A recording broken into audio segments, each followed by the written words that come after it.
Welcome to episode 52 of Talking Shirts. I'm Mike from Hull Car Shirts, and today we're going to take a look at the 1998 home shirt. So this is a 1998 home shirt. It's of player specification. We've got the reinforced stitching that we would expect to see, including a lovely tear up here. Clearly it's done its job because it hasn't then damaged the fabric or the material of the shirt going down.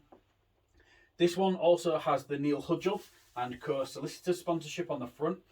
That wasn't actually on any of the replica shirts. So I'll pop a picture up of a replica so you can see what that looks like without the sponsorship on. And then obviously you've got one in front of you here now so you can see what it looked like with that on. It was heat applied and you can kind of see where it is fading a little bit, where it has wore away over time. Some of that will have been due to contact in game, but there is that just the age element to it. The shirt itself now is sort of coming up to 25 years old. So it's seen a lot of wear over the years. As I briefly touched on, we've got this reinforced stitching up here. You can see where it has snapped a little bit and then has formed a tear. And then on the inside here, there's some lovely strands of fabric where you can see where that reinforced stitch has just completely gone. So yeah, found that really, really interesting. The replica of this shirt had a collar. This one also has the collar, but it has got the base of it stitched down, so that turnover collar is stitched so it can't be grabbed onto or pulled at. It might give a little bit more grip at the top because it is a lot thicker than what it would have been if the collar would have just been loose, but I understand that's how they decided to do this back then. As you can see, the shirt has got signatures. I would guess that it is probably fully signed due to the amount of signatures that are on here. Some of them are easy to make out, others not so. Got Rob Wilson there, just to name one, Andy Smith. So yeah, there's quite a few different names that have been signed on there. Jamie Boble. I would probably prefer it not to have had those, but it is what it is. Some people like their shirts to be signed. I'm not so keen. If it's signed by a player that has worn it on the back, like I've got with these two up here, where we've got Matt Parcell's singular signature in his number and the same up there with the Dean Hadley one, I can accept that. I quite like that, in fact. But when it comes to fully signed or signed on the front, even by just the one signature, not so much for me. But beggars can't be choosers when it comes to a match worn shirt from 1998. We've got the Avec and the Hull Kingston Rovers badge. Those have both been sublimated into the fabric, as has the design, which it's almost like we've got like these, is it flames, is it robin's wings? You know, there's a few different things that you could kind of argue that it could possibly be, where we've got the red and the white reacting well against that red shirt. I think it feeds and it gives a really good unique design. The club did actually reboot this in 2017, I think it was, as a warm-up training shirt. That it was just sold in the club shop, but I believe that those retro shirts did quite well.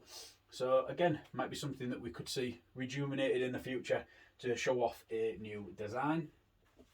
I'll show you just the one sleeve because they're both identical on this shirt, and they are massive, aren't they? Look how big this is.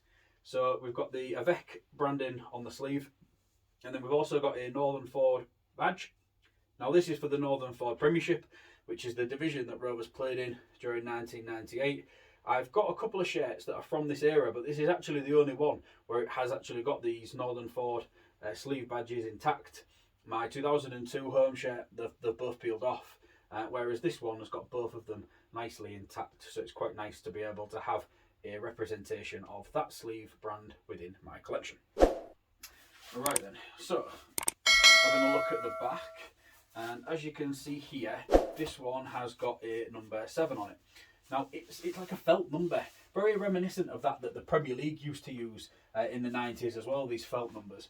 So you've got this big black felt number, and then it has got this white outline, which it does help it stand out quite well off the red of the back of the shirt. This is a shirt where it hasn't got that patch cut out. We've seen on numerous occasions now where we have got a square that's cut out of the shirt where the number is then applied into, so it kind of breaks up that design, whereas on this shirt that actually hasn't happened. The reinforced stitch that goes around the back here is starting to fray. Just see where that's ripped away a little. It's always harder to work out what players wore a shirt which doesn't have a name on the back. Which that didn't happen at Rovers until 2007.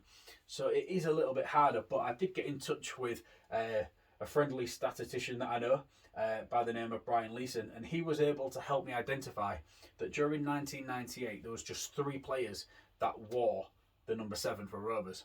And those 3 players were Stanley Jean, Wayne Parker and Daniel Brown.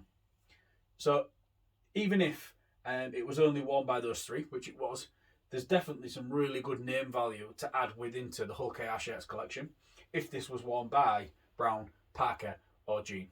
So I'm really happy to be able to add one of their shirts into my collection. As you can see, there's no back of shirt sponsors. This was probably a lot to do with the time at Rovers. We didn't really have that much sort of sponsorship involvement going on. It was difficult off the field. Was very, very difficult. We did see some back of shirt sponsors during this era, but it is quite limited.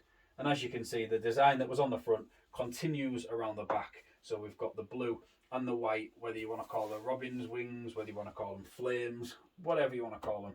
It's a really cool design, which as a one-off worked really, really well, in my opinion. So that's me talking you through the 1998 home shirt. Hope you've enjoyed watching this episode. Check back in another couple of weeks. I'll be back with episode 53, where I'm going to cover Matt Parcells' 2021 home shirt. But there's something else to show you as well. See you soon. Bye for now.